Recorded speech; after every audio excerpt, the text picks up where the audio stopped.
Hello students, myself Dr. Anup Kumar Misra. This lecture is useful for B.Ed students. Paper name School Management and Hygiene. Today's topic Conceptual Basis of School Management. अब हम management का अर्थ और उसकी परिभाषा पर चर्चा करेंगे. Meaning of management and their definition. Management का अर्थ है मैनेज मैन टैक्टफुली. किसी भी संगठन में व्यक्तियों से कुशलतापूर्वक कार्य लेना प्रबंधन कहलाता है. इस प्रकार से मैनेजमेंट की परिभाषा जो शिक्षाविदों द्वारा दी गई है. According to Taylor, management is an art of knowing exactly what you want means to do and then seeing that they do it in the best and economical way. Taylor के अनुसार प्रबंधन यह जानने की कला है कि आप व्यक्तियों से वास्तव में क्या काम देना चाहते हैं और फिर यह देखना कि उसको सबसे मितव्ययी ढंग से वे उत्तम ढंग से पूरा करते हैं. प्रबंधन की दूसरी परिभाषा जो फेयोल द्वारा दी गई है. According to Fayol, management is to forecast, to plan and to organise, to command and coordinate and control activity of others. Henri Fayol के अनुसार प्रबंधन का अर्थ पूर्वानुमान लगाने, योजना बनाने, संगठन करने, निर्देशन करने, समन्वय करने तथा अन्य कार्यों के नियंत्रण से है. अब हम बात करेंगे नेचर ऑफ मैनेजमेंट, प्रबंधन की प्रकृति के बारे में. प्रबंधन की प्रकृति वास्तव में प्रबंधन का विकास सभ्यता के विकास के साथ ही जुड़ा है. वाणिज्य एवं व्यवसाय के सिद्धांतों के विकास के साथ ही प्रबंधन का विकास हुआ. प्रबंधन की प्रकृति को हम तीन प्रकार से देखते हैं. There are three types of nature of management. At first, management and art. प्रबंधन एक कला के रूप में. Second, management as an science. Third, management as commerce, व्यवसाय के रूप में. अब हम सबसे पहले प्रबंधन को एक कला के रूप में देखते हैं. प्रबंधन एक कला इसलिए है क्योंकि हमें यह ज्ञान होना चाहिए कि हमारे संगठन में काम करने वाले व्यक्ति कितने योग्य हैं, उनमें कौन सी रचनात्मकता है, उनके एबिलिटी के अनुसार रिस्पॉन्सिबिलिटी का डिस्ट्रीब्यूशन किया जाना चाहिए. इसलिए प्रबंधन एक आर्ट है.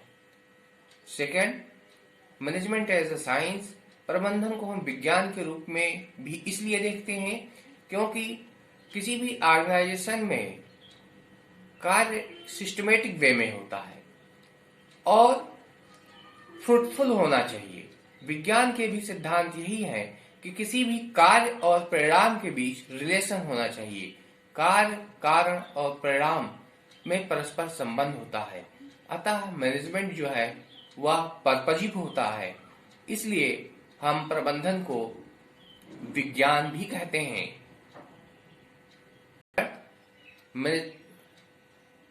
And third, management as a profession.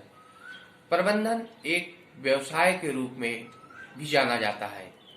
विभिन्न शैक्षिक संस्थाएं मैनेजमेंट के गुण सिखाती हैं, जैसे इंडियन इंस्टीट्यूट ऑफ मैनेजमेंट, भारतीय प्रबंध संस्थान. मैनेजमेंट में कैसे कुशलता हासिल की जाए इसको सिखाने का कार्य करता है. विभिन्न व्यवसायों में दक्षता हासिल करने के लिए जो दक्ष व्यक्ति होता है वो उस कार्य का मैनेजर होता है, प्रबंधन करता होता है. इस नाते हम मैनेजमेंट को एक प्रोफेशन के रूप में भी देखते हैं. Now the characteristic feature of management. At first, management is a purposeful process. प्रबंधन एक उद्देश्यपूर्ण क्रिया है। Second, management is omni present, प्रबंधन सर्वव्यापी है। Third, management is multi dimensional, प्रबंधन बहुआयामी है। Fourth, management is a composite process, प्रबंधन एक समग्र प्रक्रिया है। 5, management is a dynamic process, प्रबंधन एक गतिशील प्रक्रिया है। अब हम बात करते हैं ऑब्जेक्टिव्स ऑफ मैनेजमेंट, प्रबंधन के उद्देश्य के बारे में। एट फर्स्ट, ऑर्गेनाइजेशनल ऑब्जेक्टिव्स, प्रबंधन का उद्देश्य होता है किसी भी संगठन को आगे बढ़ाना, उस संगठन का विकास करना, उस संगठन के लिए रिसोर्सेज कलेक्ट करना। सेकंड, सोशल ऑब्जेक्टिव्स, सामाजिक उद्देश्य, किसी भी संगठन का सामाजिक उद्देश्य होता है कि वह समाज के लिए लाभदायक हो, उसके कार्य सामाजिक हितों को ध्यान में रखने वाले हों। इसके बाद हम बात करते हैं फंक्शंस ऑफ मैनेजमेंट, प्रबंधन के कार्य। प्रबंधन के जो मुख्य कार्य हैं वो कुछ इस प्रकार हैं। एट फर्स्ट, प्लानिंग, नियोजन, किसी भी संगठन के द्वारा योजना का निर्माण किया जाता है किसी भी कार्य को करने के लिए, इसको मेकिंग ऑफ प्लानिंग कहते हैं। सेकंड, ऑर्गेनाइजेशन, अपने प्लान को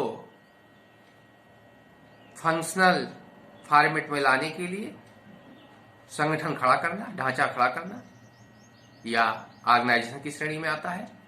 थर्ड, स्टाफिंग, नियुक्ति, उसके लिए योग्य लोगों का चयन करना, यह नियुक्ति के अंतर्गत आता है। फोर्थ, डायरेक्शन, निर्देशन, निर्देशन में किसको क्या करना है उसके लिए इंस्ट्रक्शन देना। फिफ्थ, कोऑर्डिनेशन, समन्वय, कोई भी इंस्टीट्यूशन ऑर्गेनाइजेशन में टीम स्पिरिट होनी चाहिए, इसके लिए सब में आपस में कोऑर्डिनेशन होना चाहिए। ये सारी चीजें प्रबंधन के कार्य के अंतर्गत आती हैं। अब हम आते हैं need and importance of management, आवश्यकता एवं महत्व। At first, helpful in the development of society, समाज के विकास में सहायक होना चाहिए। Second, helpful in the quality of institution, संस्था की गुणवत्ता को बढ़ाने में सहायक होना चाहिए। इस प्रकार से किसी भी संस्था के विकास में प्रबंधन का महत्वपूर्ण योगदान होता है।